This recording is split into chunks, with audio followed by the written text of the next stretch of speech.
Good evening and welcome to the Kass Spotlight. My name is Levi Kones.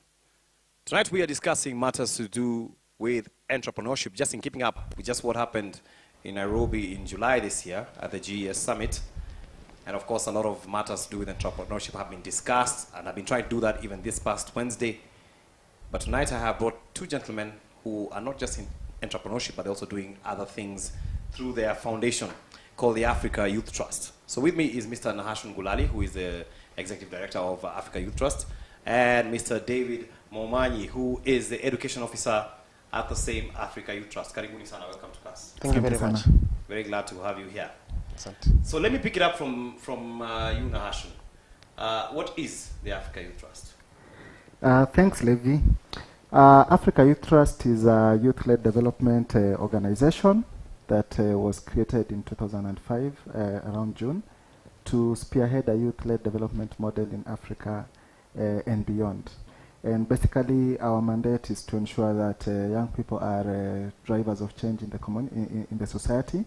And apart from being drivers of change in the society, they are able to effectively contribute to development. And by we calling ourselves Africa Youth Trust, it doesn't mean that we are only operating in Africa, but our values and our mode of operation ensures that the way young people benefit in Kenya or East Africa, the same way they benefit can actually go even beyond Africa, because we believe youth issues not only affect Kenyan youth or African youth, but youth issues are actually issues that cut across the board globally. Right. Yeah. So David, how exactly do you work with the youth? We have a couple of programs actually working with young people. We have a program on gender. This particular program we are doing it in Mukuru slums. We are tackling the issue of gender-based violence. We're also implementing a program within the ESC. It's called Peace and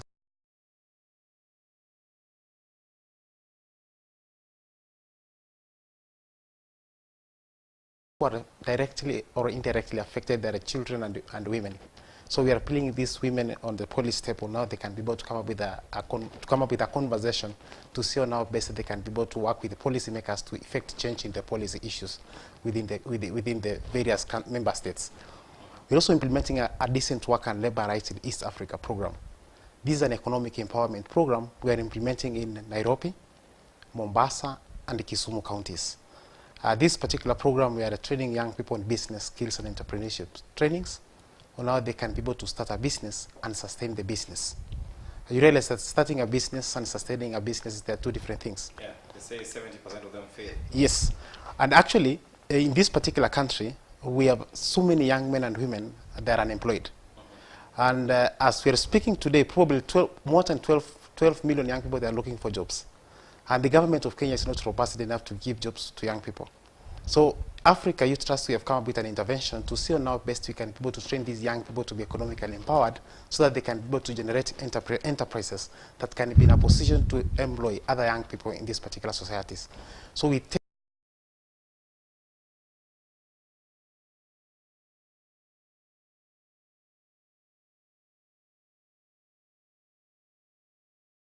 four to 5 weeks, depending the class of audience that you are getting on board. So these young people, they are taken through now, they can be able to generate their business ideas. How can you be able to evaluate your business idea? How can you do market research for your business? Many times as young people, we intend that normally when you sleep and dream, you think that people will want to buy that particular product, the products that you dream. So you have to do what you call market viable products or market viable services, so that you can be able to determine if people they are willing to buy your product or your services. So we give these young people an access, so now basically they can be able to do market research, proper market research, talk to people who have started the same business before, provide mentorship with these particular young people, or now basically they can be able to write a winning business plan. Right.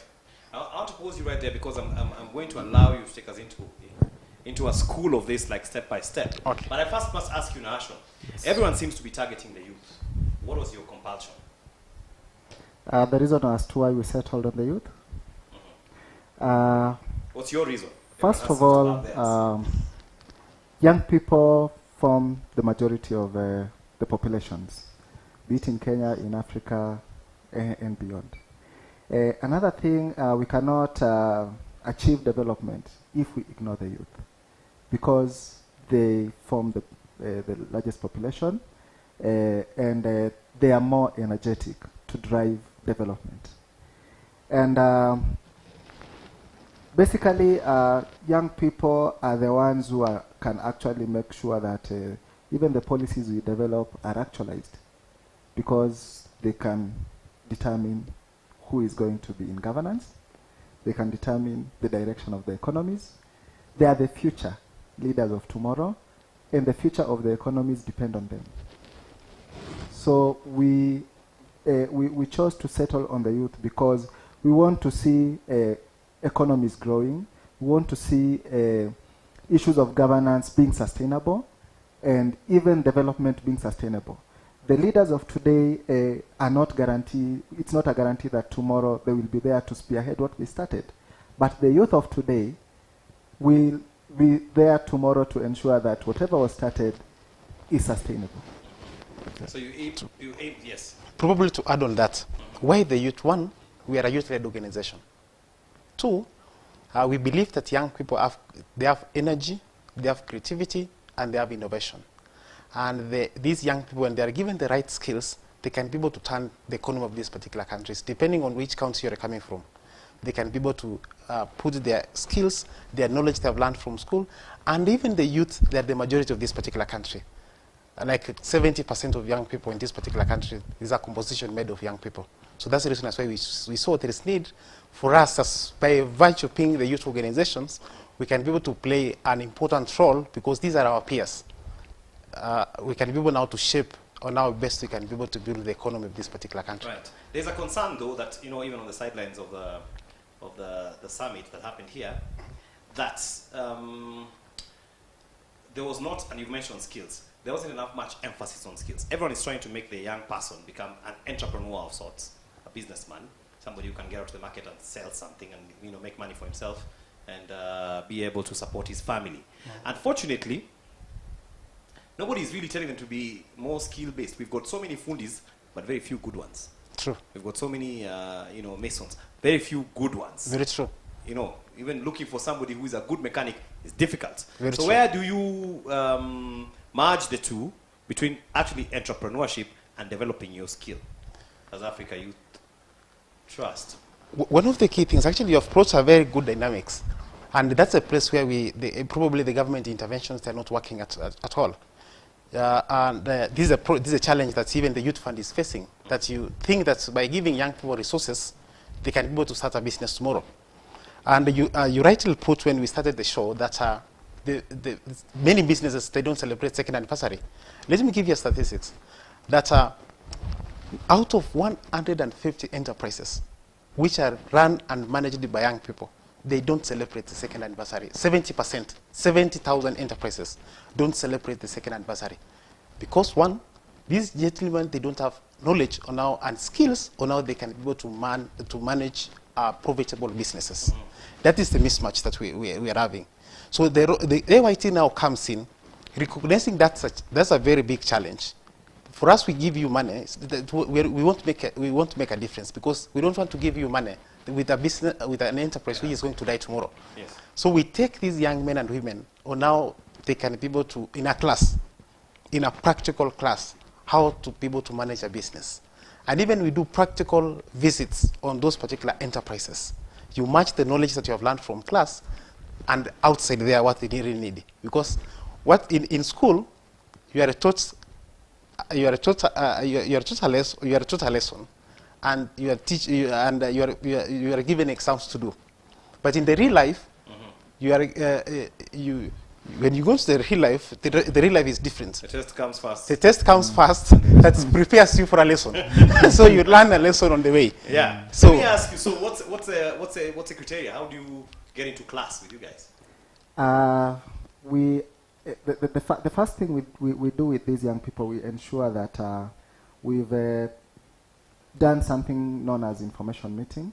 Take me to the beginning. Do you sit and look at the map of Kenya and throw a dart and say, Kericho, twende huko? Not really. Basically our operations are also motivated by resources, and also where the donor wants you to go, based on the need. But we not only do that, we also do pro bono services at times, because we understand that as much as we're going to implement a program in Mombasa where the donor wants, youth in Kilifi or youth in another area have the same need. So we'll find a framework, come up with a framework to ensure that we not only reach the young people where the donor wants, but also other young people outside the scope of the donor.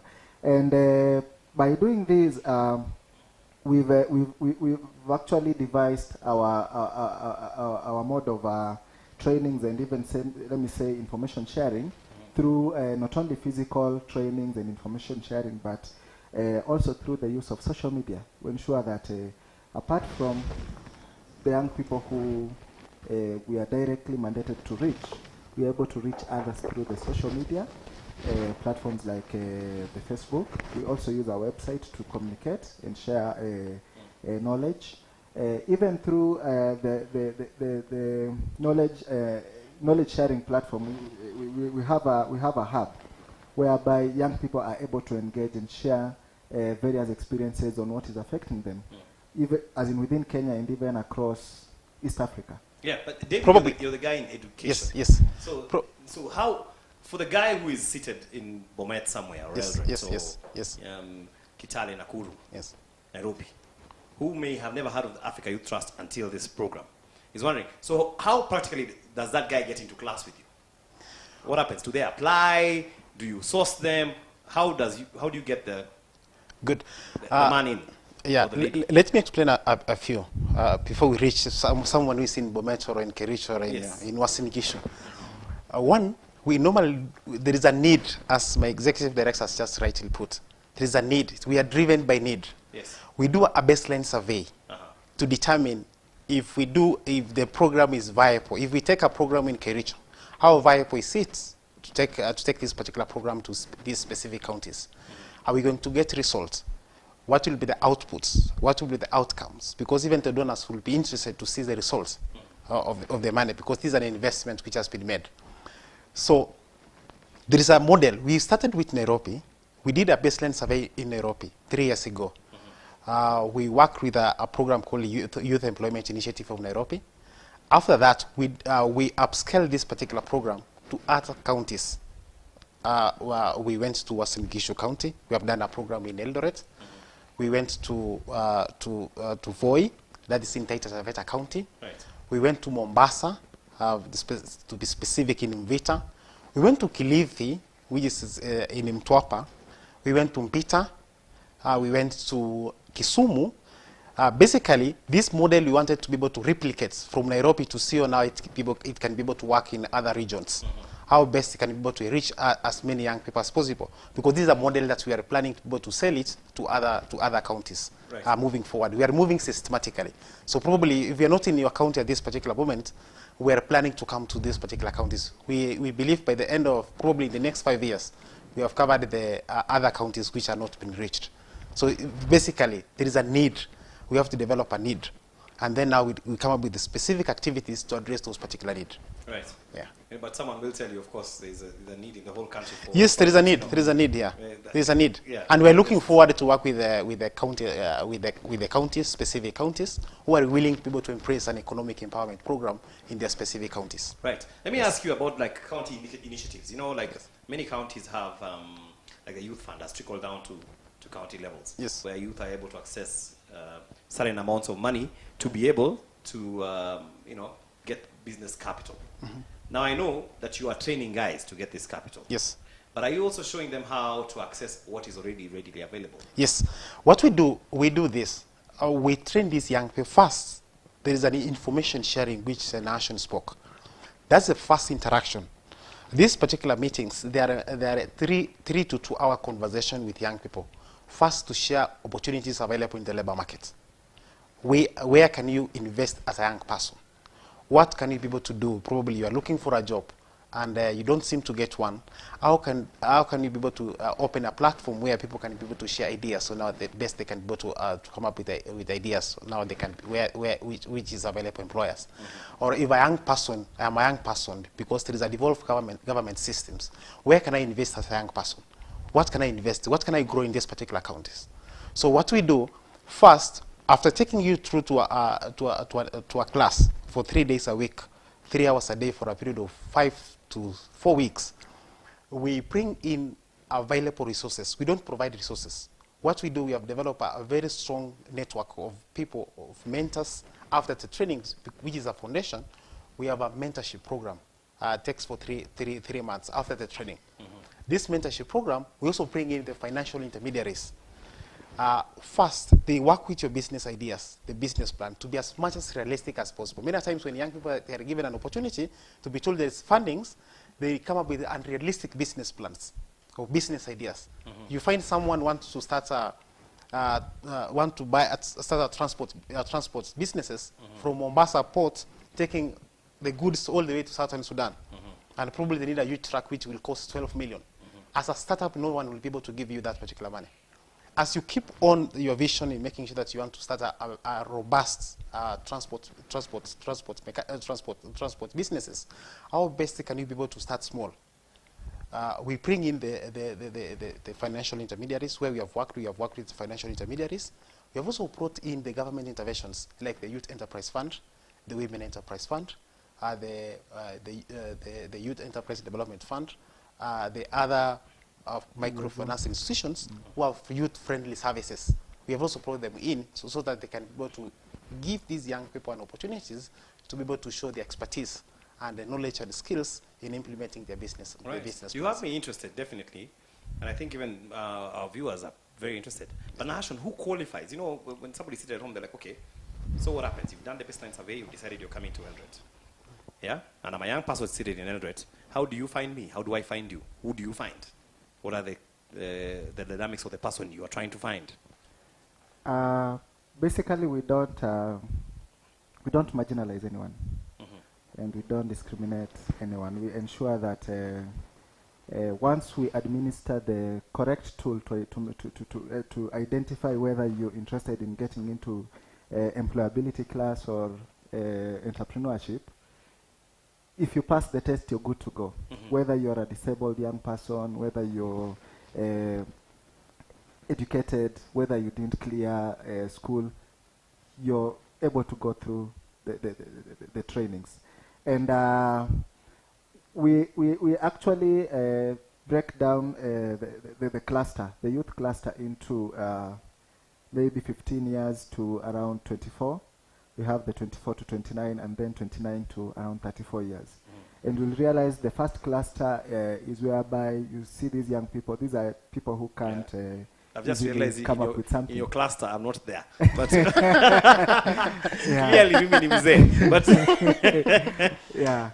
So we have those three clusters, and the most important cluster, especially on unlocking the business potential, is that cluster of 24 to around 29 and beyond. Yeah. Because those are young people who have actually faced a bit some difficulties.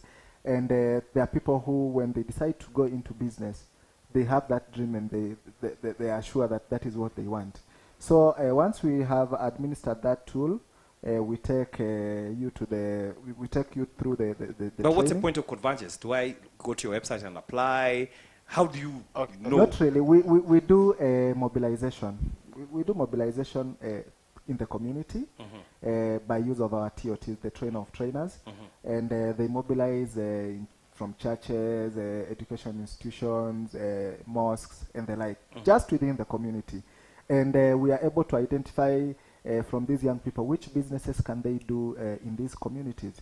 A case in point, if I take you to a place like Nyandaro, you'll realize that maybe 90% or 75% of young people will decide to go into agribusiness. So we tailor-make, as much as our package is on entrepreneurship or employability, we usually try to tailor-make the trainings to fit the current opportunities in the community first before going outside. So in a place like Let me use a case study of, let me say, Mombasa.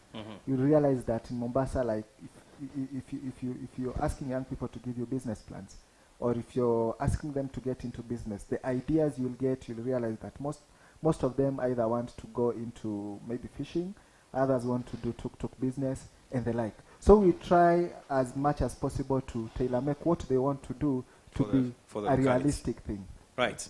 I think we'll take a break on that note, by the way, and we'll come back with you. But I'm quite surprised about Nyandarua. I thought it was M-Pesa shops. Right, we'll be on the break. We'll be right back after these messages.